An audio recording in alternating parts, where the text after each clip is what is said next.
Sir, most of the talents யாரை சொன்னாலும் நீங்கள் சின்ன கலைஞர்கள்லேருந்து பெரிய கலைஞர்கள் அப்படின்னு நம்ம சொல்லும்போது அவங்க எல்லாம் ஸ்டார் ஆகிற வரைக்கும் கவின் இங்கே இருக்கிறாங்க நிச்சயமாக. அதாவது அவங்களோட வளர்ச்சியை நீங்கள் பார்த்து ஒவ்வொரு முறையும் அவங்கள நம்ம பார்க்குறோம் அப்படின்னா அந்த ஷோகேஸ் உங்களோடது தான் இருக்கும் நிச்சயமாக. ஸோ ஃபர்ஸ்ட் அதுக்கு எங்களுடைய தேங்க்யூ.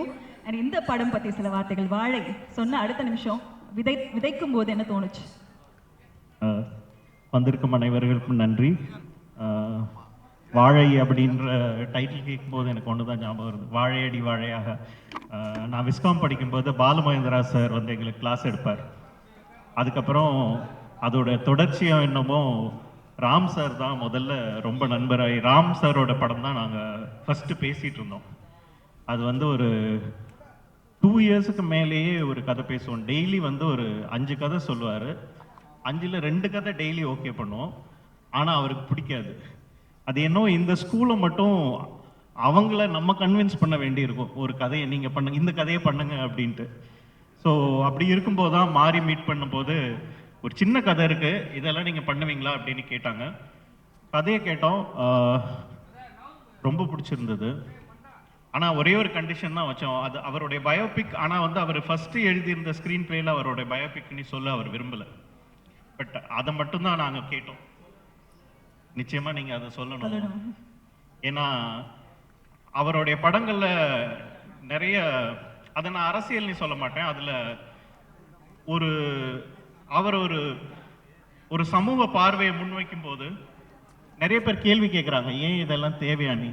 நீங்கள் இந்த படம் பார்த்தீங்கன்னா அது ஏன்றது தெரியும். ஏன்னா எல்லா விதைக்கும் வந்து எல்லா விதையும் எல்லா இடத்துலையும் முளைச்சிறது இல்லை. சில விதைகள் வந்து ரொம்ப வசதியாக, இதே திருநெல்வேலியில் இன்னொரு கார்னரில் நான் இருந்தேன், மாறி இன்னொரு ஊர், எனக்குமே ஊர் திருநெல்வேலி தான். இந்த படத்தை பார்க்கும்போது தான் அந்த வழி தெரிஞ்சது. ஏன்னா எங்கள் ஊரில் வாழைத்தார் அறுக்க போகும்போது நாங்கள் ரொம்ப சந்தோஷமாக போவோம். வண்டி கட்டி சோறெல்லாம் பொங்கிட்டு ஜாலியாக போயிட்டு வருவோம். உங்களுக்கு அந்த அனுபவம் இருந்திருக்கு? நிறைய அனுபவம் இருக்குது. ஆனால் என்னென்னா நாங்கள் அது ஒரு எங்கள் வயிற்று பசிக்காக சுமக்கலை. ஸோ எங்கேயோ வந்து அதான் விதைகள் எங்கெல்லாம் விழுதோ அந்த விதை வந்து ஒரு கரெக்ட் மேட்டில் வளர்ந்த விதை. ஆனால் அதை மீறி வளரணும்னா அதோட வலி அங்கே இருந்திருக்கு. இந்த படத்தை பார்த்தீங்கன்னா மாறி சொல்கிற கதைகளில் ஏன் அவ்வளோ வலி இருக்குது, அது ஏன் எவ்வளவு ஆணித்தரமாக சொல்கிறாருன்ற அந்த உண்மை வந்து மக்களுக்கு புரியும்னு நினைக்கிறேன். அதனால தான் இந்த படம் வந்து it has lot of heart. Sir, இப்போ படம் கதை சொல்லும் போது ஒரு உணர்வு உங்களுக்குள்ள வந்திருக்கும். ஆனா இந்த படத்தை பார்த்த இயக்குனர்களும் திரைப்பிரபலங்களும் இங்கே இருக்காங்க. நீங்க பார்த்துருப்பீங்க முதல் முறை, உங்களுக்கு என்ன தோணுச்சு? நான் வந்து சின்ன சீனுக்கே அழுதுருவேன் படம் பார்க்கும்போது. படத்தை மியூசிக் இல்லாமல் தான் நான் பார்த்தேன். அதுவே என்னால் தாங்க முடியல. மியூசிக் போட்டதுக்கப்புறம் பார்க்குற தைரியம் எனக்கு இல்லை, நான் பார்க்கல, உண்மையிலேயே நான் சொல்லிடுறேன். அதுக்கு முன்னால் பார்த்ததோட சரி, 4 தடவை கேட்டார் படம் பார்த்தீங்களா, நான் பார்க்குற தைரியம் எனக்கு இல்லை. இந்த படம் நீங்கள் ட்ரெய்லர் பார்த்தீங்கன்னா ட்ரெய்லரில் ஒரு வழி தெரியுது இல்லை, அது அந்த படத்தில் இருக்காது. இது வந்து ஒரு சின்ன 2 பசங்களோட சந்தோஷமான வாழ்க்கை தான் இந்த படம். It's a very happy wonderful journey. Okay, அது இப்போதான் நான் கேட்டேன், ஏன் இப்படி ஒரு ட்ரெய்லர் கட் பண்ணி வச்சிருக்கீங்க? படத்தோட உண்மை படம் வந்து ரொம்ப ஜாலியான படம். ஓகே, டுவர்ட்ஸ் தி எண்ட் அதுல ஒரு சின்ன ட்விஸ்ட் இருக்கு, எல்லாருக்கும் எல்லா விதமான எமோஷன்ஸ் இருக்கும். ஆனா உண்மையிலே அவர் வந்து அந்த ஸ்கிரிப்டை இதை விட ஜாலியா எழுதியிருந்தாரு. அப்புறம் எப்போ உங்க பேர் போடணும்னே அந்த ஸ்கிரிப்ட்ல இருந்து நிறைய விஷயங்களை தூக்கிட்டாரு. ஏன்னா அவர் பண்ண சேட்டை எல்லாம் அதுல இருந்தது. ஓகே, மத்தவங்களுக்கு அப்ப அது அவருன்னு சொல்லல, இப்ப அது அவருன்னு சேட்டை எல்லாத்தையும் எடுத்துட்டாரு. அவர் பண்ண சின்ன வயசு சேட்டைகள்லாம் அதுல இருந்து ரிமூவ் பண்ணி ஒன்று பண்ணியிருக்காரு.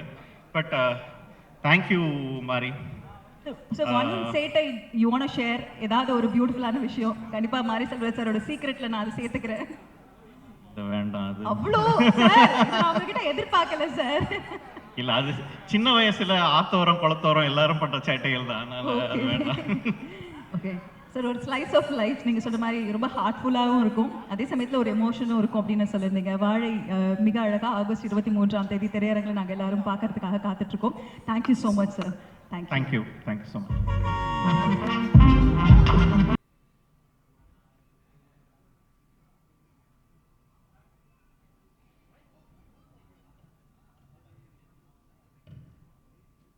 இன்ப நாள் இது, இனிய நாள் இது. வாழை படத்தை வந்து சற்றப்போ ஒரு வாரத்துக்கு முன்னே தான் அந்த படத்தை பார்த்தேன். கண்களில் கண்ணீர் மல்கி கசுந்துருகி என்ற வார்த்தை அடிக்கடிக்கு கேள்விப்பட்டிருக்கோம். வாழை படத்தை பார்த்த பிறகுதான் அது உண்மையா, நிஜமா, சத்தியமா, உண்மையா, உணர்வுபூர்வமாக இருந்தது. இதில் பங்கு கொண்ட ஒவ்வொரு கதாபாத்திரமும் வந்து வாழ்ந்திருக்கிறார்கள். எனக்கு நான் பள்ளி பிராயத்தில் 1957, 58, 59, 60 அப்படி போயிட்டே இருக்கிறேன். எனக்கு தெரிஞ்சு எனக்கு வந்து என் கண் முன்னாடி வந்து இங்கே இருக்கக்கூடிய படத்தில் இருக்கக்கூடிய மாணவனும் ஆசிரியையும் கலந்துரையாடிய அந்த காட்சிகள்லாம் எனக்கு எட்வினா ஞானவேலு டீச்சர் அடையாளம் காமிச்சது, பிலோமினா டீச்சரை காமிச்சது, அற்புதமேரி டீச்சரை காமிச்சது, கங்காபாய் டீச்சரை காமிச்சது. இவங்களோடு நான் பயணித்த காலத்தெல்லாம் அசைப்போட்டு பார்க்கும்போது இந்த படம் பிகினிங் ஃபஸ்ட்டாக பார்த்தீங்கன்னா கலகலன்னு என்டர்டெயின்மெண்ட்டாக போகும், சிரித்து சந்தோஷப்படணும். அப்படி பண்ணக்கூடிய ஒரு காலகட்டத்தில் திடீர்னு டைரக்டர் அவருடைய திறனுக்கு எடுத்தும் போய் நம்மளை வந்து அப்படியே கட்டி போட்டுட்டார். கிளைமாக்ஸ் அவர் 10 நாள் பார்த்தீங்களா, அது உண்மையாக ஒன்று. இயக்குனர் மிஸ்கின் கூட என்கிட்ட சொன்னார், தவிர்க்க முடியாத சக்தி இந்த திரையுலகத்தில் மாரி செல்வராஜ் வந்துட்டான் சார், நீங்கள் எழுதி வச்சுங்க, மிக மிக உயரிய இடம் அந்த தம்பிக்கு இருக்குது அப்படின்னு சொன்னார்.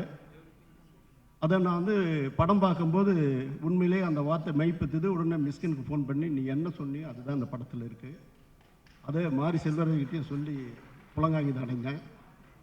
கிளைமாக்ஸ்னால் அதாவது கனத்த இதயத்தோடு வருவாங்க தெரியுமா, அந்த நிலை தான் எனக்கு. படம் பார்த்துட்டு வந்து எனக்கு ஒரு 10 நிமிஷம் என்னால் வந்து பேச முடியல. மாரி செல்வராஜை கட்டி அணைச்சேன். என் கண்கள் பனித்தது. அந்த பனித்த கண்களுக்கு விடை இது மாபெரும் வெற்றி அடையும், பல விருதுகளை அள்ளி குவிக்கும். இந்த படத்துக்கு வந்து உழைப்பு சத்தியமாக தெரிகிறது, அது படம் பார்க்கும்போது தெரியுது. வாழை இலை பார்க்கும்போது இனி இந்த படத்தை பார்த்த பிறகுதான் வாழை இலைக்கு ஒரு சாப்பிட உட்காரும்போது அதுக்கு ஒரு மனசில் வந்து ஒரு பூஜை பண்ணக்கூடிய நிலைமை தெரியுது. பூஜைக்கு நம்ம வைப்போம், ஆனால் மனசால பூஜிக்கக்கூடிய சூழ்நிலை அந்த வாழைக்கு வருது. பழத்தை வந்து சாப்பிட்டுட்டு உதாசீனமாக அப்படி போடுவோம் இல்லையா, அந்த பழத்தை போடும் பொறுத்து கூட மனசு எனக்கு வாழையை பார்த்த பிறகு அந்த சுமைதாங்கியாக அந்த சுமந்தாங்களை நான் எல்லாருக்கும் இன்னைக்கு காலையில் கூட கலையர் சிம்பம் டே நீ வாழ்ந்துருக்கிறடா அப்படின்னு சொன்னேன். ரொம்ப நல்லா இருக்குது, ரொம்ப ஆத்மார்த்தமாக இருக்குது, உண்மையாக இருக்குது. இதில் ஒன்றும் இது வந்து நான் ரிலீஸ் பண்ண வேண்டிய படம், ஆனால் அதில் ஒரு பெரிய பங்கு தம்பி திலீப் சுப்ராயன் அதை பங்கெடுத்திருக்கிறாரு. உண்மையிலே அவருக்கு வந்து தரமான தகுதியான நிர்ணயமான ஒரு படத்தை நீ வந்து வெளியிடுற, உன் வாழ்க்கையில் ஒரு பெரிய ஒரு அடித்தளத்தை அமைச்சு கொடுக்கும் இந்த படம். மாரி செல்வராஜ் தான் நான் வந்து சொல்லுவேன், நீ எதுக்கு உன் பேரை கீழே போடுற, பாலச்சந்தர் பாரதி அது மாதிரி மேலே போடியா அப்படின்னு சொன்னேன். அந்த சூழலில் வரணும், அவனுக்கு அந்த தைரியமும் வரும். இந்த படம் மிக உயரிய படைப்பாக, கலைப்படைப்பாக அத்துணை பேரும் இசையாக இருக்கட்டும், பாடல் வரிகளாக இருக்கட்டும், ஆர்ட் டைரக்டருடைய வண்ணமாக இருக்கட்டும், கேமராமேன் தேனீஸ்வருடைய அதாவது ஒளிப்பதிவு மன்னன் சொல்லலாம், இந்த கேமரா வழியை வந்து நம்மளெல்லாம் அப்படியே இழுத்து கட்டி போட்டிருக்கிறாரு. இப்படி ஒவ்வொரு காட்சியும் வந்து மிளிர வைக்கிறது, பொளிர வைக்கிறது, அகிலமெல்லாம் ஒளிர வைக்கக்கூடிய ஒரு சூழலை 23 ஆகஸ்ட் உருவாக்கும். வாழ்த்துக்கள், நன்றி, வணக்கம். எல்லாருக்கும் வணக்கம். இந்த படத்தை ஒரு 3 நாளைக்கு முன்னாடி பார்த்தேன். லிங்குசாமி அதுக்கப்புறம் நடந்த ஸ்க்ரீனிங்கில் பார்த்தாரு. நாங்கள் 2 பேரும் அந்த படத்தை பற்றி பேசிகிட்டு இருக்கிறப்ப மாரி வந்து என்றைக்குமே தோக்க மாட்டார் அப்படிங்கிற ஒரு வார்த்தை தான் திருப்பி சொல்லிட்டாங்க. ஏன்னா மாரிக்கிட்ட லைஃப் இருக்குது, அந்த வாழ்க்கையை எல்லாம் அவருடைய 3 படங்களும் சரி அவரோட வாழ்க்கை இருந்துகிட்டே இருந்தது. இது வந்து பயோகிராஃபிங்கிறதுனால அவ்வளோ அப்படியே இருக்குது, லைஃப் அப்படியே இருக்குது. நான் மாரி வந்து ராம்கிட்டேருந்து நிறைய சினிமா கற்றுருக்காரு. நான் ஒரே விஷயம் சொல்ல வர்றது என்னென்னா, மாரி என்றைக்குமே தோக்க மாட்டார், என்றைக்குமே தோக்க போகிறதில்ல. பிகாஸ் ஏன் சொல்லிடுறேன், ஏன்னா நமக்கு தெரிஞ்ச வாழ்க்கையை தான், கேட்ட வாழ்க்கையை படித்தது வச்சு தான் நம்மளாம் படம் பண்ணுறோம். ஆனால் மாரி இது வரைக்கும் சொன்ன கதையும் சரி, இந்த கதையும் சரி, அவருடைய வாழ்க்கை பெரும்பாலும் அவருடைய வாழ்க்கை. அது வந்து மாரி இவருடைய பரியேறும் பெருமாள், கர்ணன், மாமன்னன் இதை பார்த்ததுனால மட்டுமே இல்லை, அவருடைய தாமிரபரணியில் கொல்லப்படாதவர்கள், மறக்கவே நினைக்கிறேன், இப்போ சம்படி ஆட்டம், இந்த மூணுமே படிச்சுவங்கிறதுனால சொல்கிறேன். இதில் இருக்கிற இந்த 3 புக்கில் இருக்கிற கதைகள் ஒவ்வொரு சாப்டருமே ஒவ்வொரு வாழை. ஸோ மாறி உங்கள் வீட்டில் இந்த வாழை மட்டும் இல்லை, ஒரு வாழைத்தோப்பே இருந்துகிட்ருக்கு. அந்த வாழைத்தோப்பில் இருக்கிற ஒவ்வொரு வாழையும் கண் ஈனிகிட்டே இருக்க போது, நீங்கள் அதிலேருந்து ஒவ்வொரு வாழையாக சினிமாவாக மாற்றிட்டு இருக்க போகிறீங்க. இதெல்லாம் நாங்கள் பார்த்துட்ருக்க போகிறோம். தமிழ் சினிமா, இந்திய சினிமா ஒரு பெரிய உலக சினிமா நோக்கி போயிட்டுருக்கு. அதுக்கு நீங்கள் முக்கியமான காரணம். நீங்கள் வாழ்த்துக்கள்.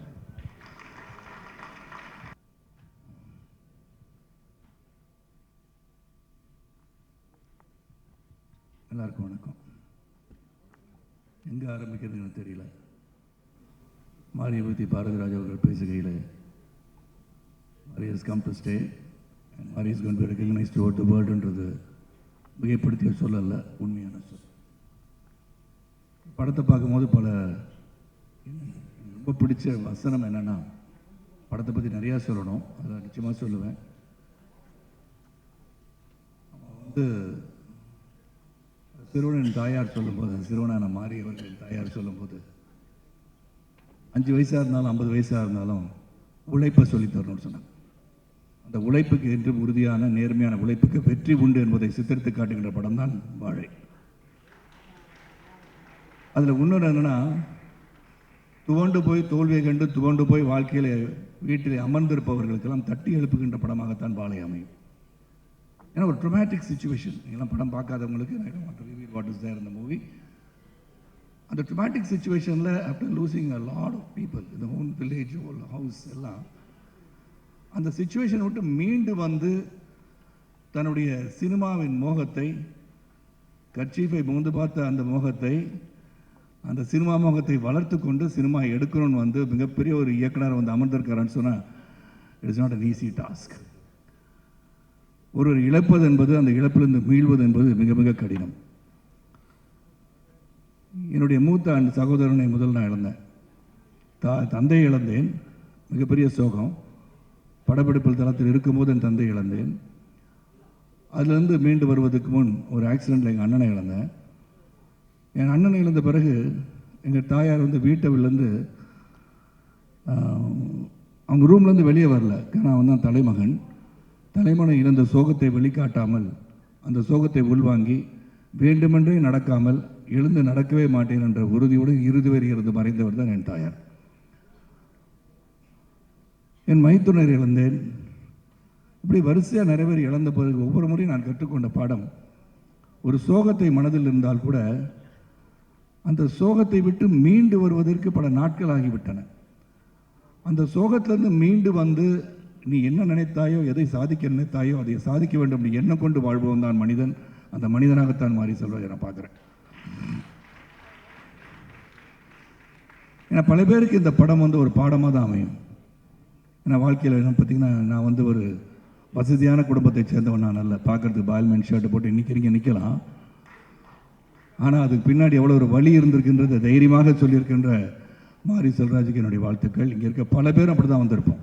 உழைப்பு ஒன்றே நம்பி, அந்த உழைப்புக்கு உறுதியான நேர்மையான உழைப்பு இருக்கும்போது வெற்றி கிடைக்கும் நம்பிக்கையின் அடிப்படையில் வந்தவர்கள் தான். பிஎஸ்சி கணிதம் படித்தாலும் முதல்ல எனக்கு கொடுக்கப்பட்ட வேலை வந்து சைக்கிளில் போய் தெருவா பேப்பர் போட்ட வந்தானா.